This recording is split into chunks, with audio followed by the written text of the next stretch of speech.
Hello,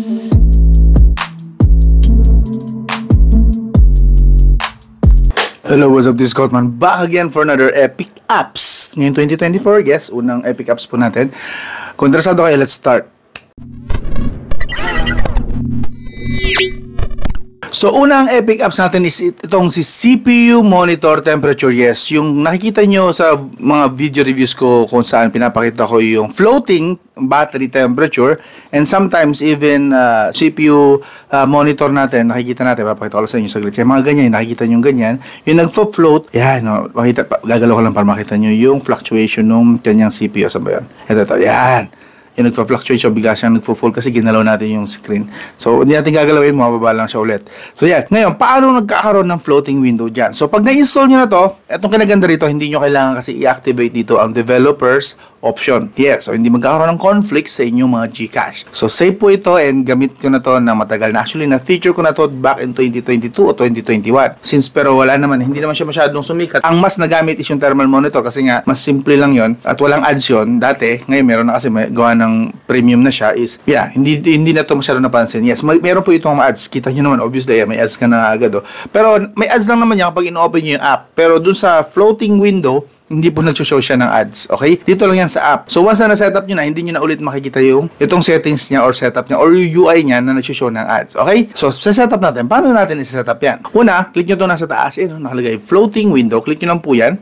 And then, mag-turn on lang kayo ng kahit ano para ma-activate lang natin yung permission niya. Yun, hihingi siya ng permission. On natin. And then, of course, hanapin natin CPU monitor. Click natin yes. Kailangan po yan para ma-activate natin yung floating window na temperature niya dito. So, balik na tayo. Back lang ng back. And then, hanapin natin dito is yung battery temperature. Ayun. So, makikita nyo po ito. Yan. So, ito po yung ginagamit natin na katumbas ng sa thermal monitor natin. Yan. Kung mapapansin nyo, 32 degrees Celsius.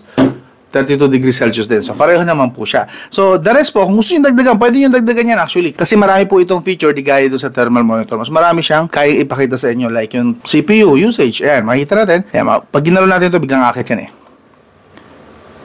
Oh, di ba? Napupuno siya. Kasi namo-monitor niya talaga directly doon mismo sa mga sensors ng smartphone natin. Ito sa thermal sensor ng battery, ito sa sensor naman ng CPU. So nakikita natin. And pwede nating dagdagan yan.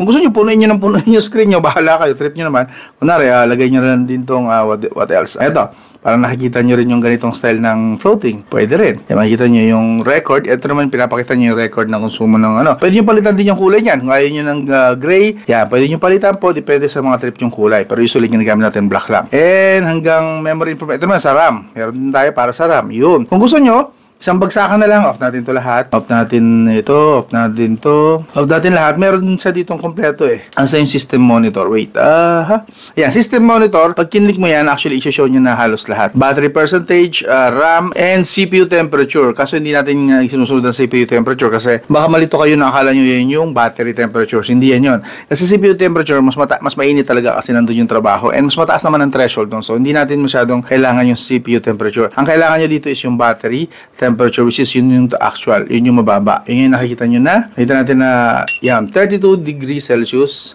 Yan, malapit siya sa skin temperature na yung battery temperature dito. Yun. So, gets natin? Ngayon, kung hindi nyo naman kailangan yung widgets, dito mismo sa mismong app, makikita nyo naman, andito yung mga monitor, statistics, tsaka analytics niya. Yan. So, makikita usage ng CPU. Ito, kung ilang gigahertz. Nakikita natin, system, Android version, kung ano yung pinakahuling patch level or yung system update. Lumalabas dito, RAM, total RAM, battery status, discharging, battery health, good. Yes, kompleto po rito. And pinapakita naman niya actually lahat ng mga kailangan mo. Nang hindi kailangan i-open ang developer options. Yes, so walang conflict sa Gcash. So, gets nyo?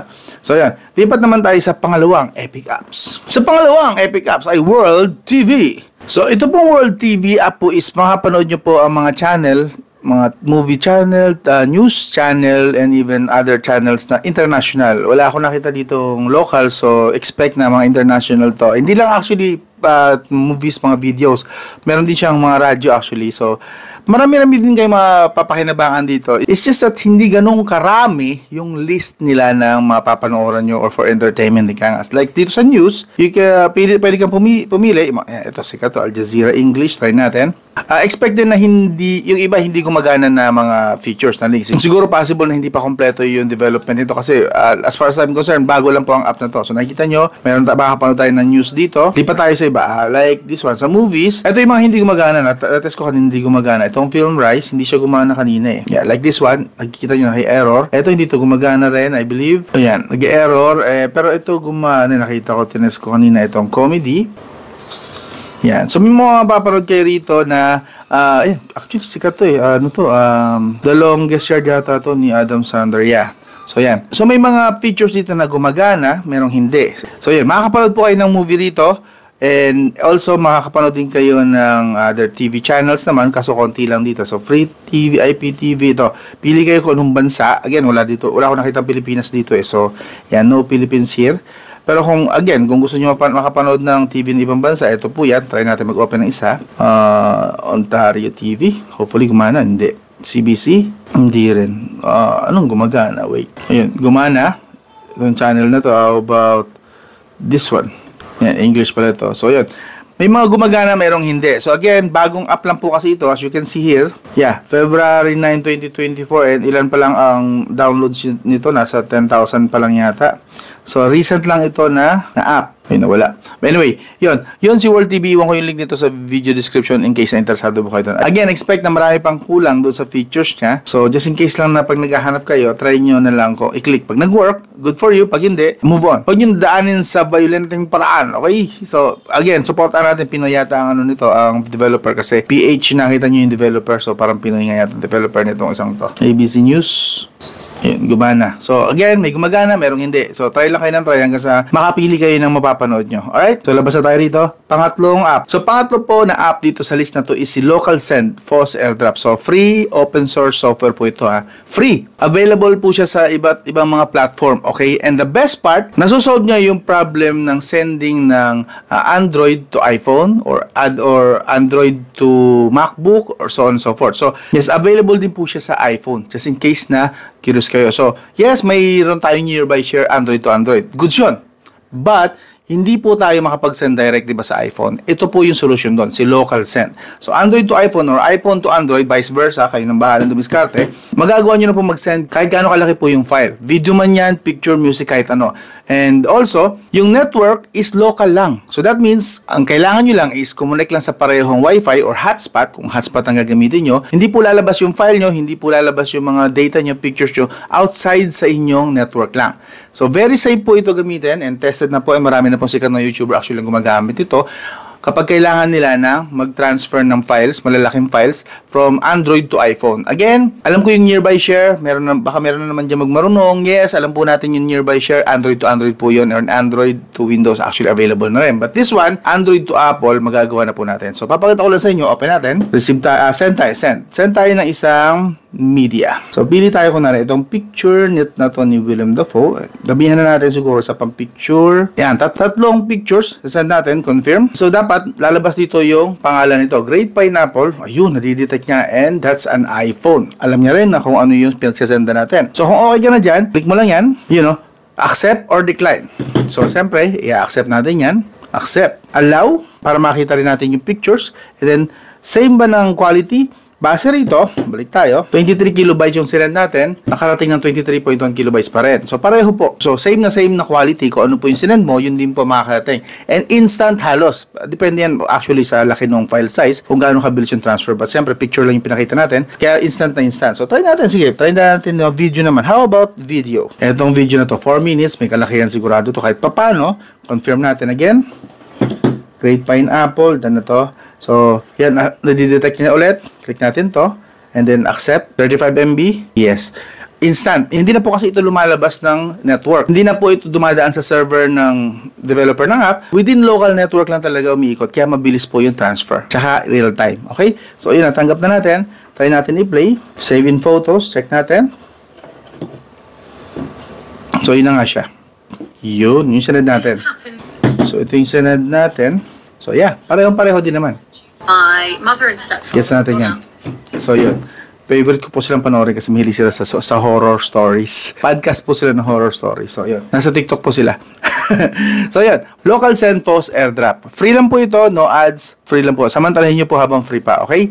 So yun. Pang-apat na app si Music Player MP3 Player. So sa mga naghahanap ng advance na music player of ano lang po ito, local music player po ito. Ibig sabihin, music player lang siya, hindi kasama yung MP3. Kayo po ang maglalagay ng MP3. So kung may collection po kayo ng mga MP3, kahit hindi MP3, actually supported din niya iba't ibang mga format like FLAC, AAC, APE, etc. So yun. Marami po siyang supported na mga music file formats. So open natin, try natin, papakita ko lang sa inyo saglit. So as you can see, yan po ang kanyang user interface. Expect nyo nga pala may konting ads ito. So yeah, randomly may pop-up dyan. Pero maliit lang naman usually, hindi naman kumakain talaga siya ng space. So far, okay naman experience ko rito. And yun nga, tuwan-tuwa ako sa kanya kasi marami po siyang mga features dito na pang-advance talaga. Like, gusto mo nang may equalizer. Meron po siya niyan. Yan, ang dami po niyang options for equalizer. So, pwede tayo na, ito, pag gusto niyo yung may equalizer siya, yun, nakita niyo may ads na. Yan. Then gusto niyo, what if gusto nyo yung medyo nagpipitik-pitik na parang sound waves, yan. Meron din siyang ganon. And then meron siya sa mga settings. Actually, nag-play din pala siya ng video just in case if you want. Pero i-play niya yan as audio lang din. Settings, yan, meron tayong mga settings dito. Show hidden folders just in case na itinago mo yung mga MP3 mo sa hidden folders. Pwede natin baguhin sa night mode kung gusto lang natin. Supported din po niya ang lyrics. Kung meron kayong lyrics na filed along with your MP3, so pwede kayo mag-video kahit pa paano. Yeah, marami po siyang features dito. Nakita nyo, haba ng list na yun. And you can go for artist, albums, genre, folders. Depende sa inyo po. Yan. Tapos, kung gumagamit po kayo ng mga headphones, mga high-end headphones, ito po kasi ginagamit ko sa mga IEM ko.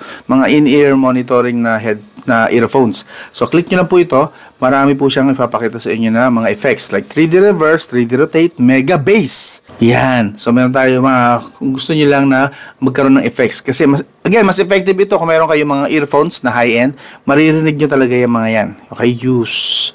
So, mega bass kapag gusto mo talaga dumadagundong. Of course, ito naman 3D rotate, parang sa paligid ng tenga mo siya tumutugtog. And then pure voice, ito naman medyo iba, itatanggalin niya yung music. Audio lang, yung mismong kumakanta lang maririnig mo rito. At least majority of the songs. Tone high and then tone low. So kayo na po magano yan. And then you can go volume, can go boost. Sa inyo po yan. Yes, using your earphone, pwede nyo pong i-boost yung sound. Kung napakahina po, pwede nyo po pong i-boost yan. Meron po siyang ganito ng mga effects. Again, dito yan sa kanyang interface. Okay? The link, iwan ko yung link dito sa video description. Ito po yung logo niya at music player, MP3 player, and EQ. Okay? So again, pasensyahan nyo na lang yung ads pero promise, sulit po and worth it yung mga features na kaya niya ibigay sa inyo. Solid po dito. Okay? And hindi naman masyadong annoying yung ads. Lalo kapag nagpapatugtog na kayo, kalagi na tugtog. Kasi hindi naman siya ganun ka-aggressive. Okay? Next is si NetMonster. Ito, sa mga nagtatanong lately kung meron bang carrier aggregation ang mga smartphone nyo na nabili, install nyo po ito si NetMonster sa Google Play Store. So pagka inopen nyo po yan, makikita nyo po yung, makikita nyo kung ano yung malakas na band sa inyo. So, 1800, malakas ang band dito. Okay, sa nakikita nyo. And then, yung 700 ko, actually, wala. Hindi masyadong malakas dito sa area namin. So, makikita natin. And if carrier aggregation ang usapan, yan, makikita nyo rito, yan, meron siya pinapakita sa notification. So, pagka lumabas siya, nagdodoble siya, minsan. Actually, naka-install din yan sa aking Red Magic 9 na ngayon. Ito na pala main driver ko ngayon. Sa Red Magic 9 Pro. So, kita nyo rito, yun, meron siyang carrier aggregation. 1, 2, 3, 4, 4, sabay-sabay na carrier ang nasasagap niya rito. While this one, medyo may kahinaan kasi ito si LG V20, is Korean version. So, hindi masyado nag-work ang carrier aggregation dito. Yeah. Usually, kapag ka mga Korean version, hindi ganun kalakas ang signal. Yun yung caveats, kaya hindi ko na ito masyado nagagamit. Mostly for internet. Wi-Fi na lang to mostly. Pero malakas pa rin naman ang mobile data niyan as soon as lumabas na ako ng bahay. Pero pag nasa loob kasi ng bahay, pag mga Korean, medyo mahina na. But this is a global version kasi kaya medyo maganda ang sagap nito. Ay, nakikita nyo naman, no? 1, 2, 3, 4, 4. Apat na bands ang na-detect niya at once. That's single SIM pa lang gagamit ko. Pag nag-dual SIM pa ako dyan, mas marami pa masasagap yan. So yeah, meron din ditong NetMonster kung mapapansin nyo. Yes, meron na siya sa mga smartphone ko, nilalagay ko na siya. Okay? And then the best part din, papakita ko na rin sa inyo, the best part din sa NetMonster na ito is, pwede nyong i-access dito ang engineering mode. Yes! dito sa app na to, pwede nyo na rin direct na i-access ang engineering mode. Click nyo lang po itong tatlong dots sa ilalim. Pagpasensya nyo na yung ads ha. Phone info, pasok kayo agad sa engineering mode. Alright? Meron siya. So, again, ito reminder lang, kung balak yung baguhin, yung settings dito, screenshot nyo po muna ha. Screenshot po muna, wag po. No? Screenshot muna para pagka may binago kayo, nagloko yung phone kasi mali yung signal na setup nyo, madali nyo ibabalik, silipin nyo lang yung screenshot. Ano nga pala ulit yung original na nakalagay dito sa settings kapag binago mo yan, okay? Yan sa banding na yan. Again, screenshot nyo. Wag kayo masyado magtitiwala sa memory nyo. Madalas kasi sa nakikialam dyan, feeling magaling, tapos biglang magtatanong sa group, ano nga po ulit ang default settings ng phone ko na ganito? Screenshot nyo na lang po, hindi na kayo mahihirapan at mas magiging kampante kayo. Kaya kung may babaguhin kayo dyan, screenshot nyo lang. And then kapag nagloko, balik nyo sa dati, reboot, okay na yan. Okay? So yan, ito po again ang kanyang engineering mode ng mga smartphones na to. Same din. Actually, pwede ko rin i-open dito sa Red Magic 9 Pro ko. So, open ko lang yung phone info. So yan, kita nyo rin po yung aking engineering mode. Yes! So, meron ako dito. Mas marami rito. No? May 5G, LTE, 4G, 3G, GSM 2G, 2.5G. Yes, meron dito kompleto. So, yan. Meron din po ako ditong engineering mode sa phone na to. So, yeah. Very useful po kasi itong app na to. Actually, marami pa itong features eh. Ito yung lag. Yan. Ito yung mga nalagyan ng mga signal.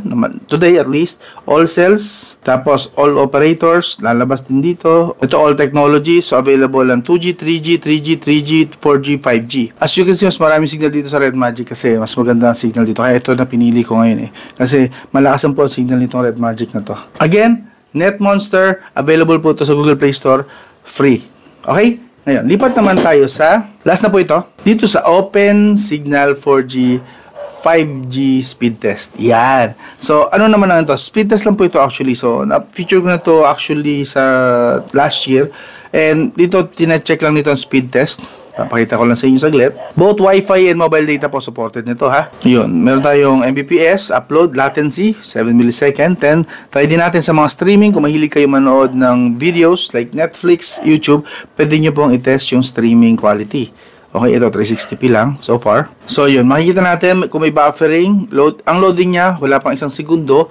Buffering, 0 seconds. Playback, 96.5% maayos. Okay? Or stability. So, good siya. So, again, ito po si OpenSignal. Pang test lang po ito ng inyong internet quality. Okay? And then, iba pang features niya. Meron din po siyang taga-check kung ano yung malakas na signal sa area. Yan, ito, magagamit nyo talaga to. Kasi dito, makikita nyo, ang malakas na signal sa amin is 4G. May na rito ang 5G. Pasulpot-sulpot lang ang signal dito. So, makikita nyo rito yung kulay is, meron tayong green to red. So, green, ibig sabihin yan, base rito, sa coverage yan. Green is good coverage, red is bad coverage. So, yun. Makikita nyo, may mga part na dead spot. So, yan po, mga green mostly is yan, malakas ang signal yan, ibig sabihin. So, malalaman nyo sa area nyo, kung saan ang location nyo, kung like, kunwari, ito yung location mo, malalaman mo kung malakas ba ang signal dyan o hindi. Yan. Lalabas, hintayin mo yung green. Yan. So, yun yung makikita mo. At least yung mga signal na pwede magkaroon ka ng idea. And then, if you want to know about your, kung ano yung SIM card mo, iba-iba SIM card mo, like kunwari. Yan. Makikita nyo naman dito, yan. Dito, Globe Smart. Makikita nyo rito, even kahit smart, smart lang ang SIM card ko, pero nadidetect niya kung ano yung malakas sa area ko. Malakas daw dito ang dito SIM card. Kaya malakas dito, pero nagpa-fluctuate kasi. Globe, sumunod, and then 43 Mbps. Actually, pangalawa pala dapat ang smart na pinakamalakas yan. But anyway, makikita natin yung pinaka-quality. At least dito yan sa area ko. Again, kung in-install mo to sa phone mo, makikita mo kung gaano kabilis dapat ang internet speed ng SIM card na gamit pa sa smartphone mo. But then again, may mga smartphone na mahina talaga ang sagap ng signal. So, kahit na nakita natin 46 Mbps yan, tapos gamit mo, budget smartphone lang, malamang ang masagap lang ng phone mo talaga, yung actual, is nasa below 10 Mbps. Kasi nakadepende pa rin naman yung sagap, yung lakas sumagap ng phone. So, mga budget smartphone, usually, mahina po yan sumagap. Magkaroon na po na tayo ng test dyan, video. May video po ako nyan. Try ko na lang iwan yung link sa video description para maintindihan nyo na mas mura ang phone, mas mahina ang sagap ng signal. Mas mahal ang phone, mas malakas sumagap ng signal. Okay? Kasi mumurahin modem nilalagay nila sa budget at high-end modem naman nilalagay nila sa mga flagship smartphones. Alright? So yun, makikita nyo rito. So very useful po ito again sa mga nagtataka bakit ang hina ng signal sa area ko. So yun, yun lang po ang ating Epic apps. Yan po lahat, 6. Yan. Lahat ng link nito iwan ko sa video description para hindi nyo na po hanapin. Again, iwan ko yung link sa video description or try ko ipin sa comment section. So ito po ang Epic apps for 2024. Kung nagustuhan nyo, I hope mag-iwan po kayo ng like para alam ko kung gagawa pa ako ng part 2 or masusunod pa ng mga Epic apps. Less like, gets ko na hindi nyo trip ang Epic apps. So sana consider nyo mag-iwan ng like para lang ma-inspire lang tayo gumawa na mas marami pang ganitong uri ng video. Okay, so hanggang doon lang. This is Scottman. I'll talk to you again soon. Don't forget to subscribe po.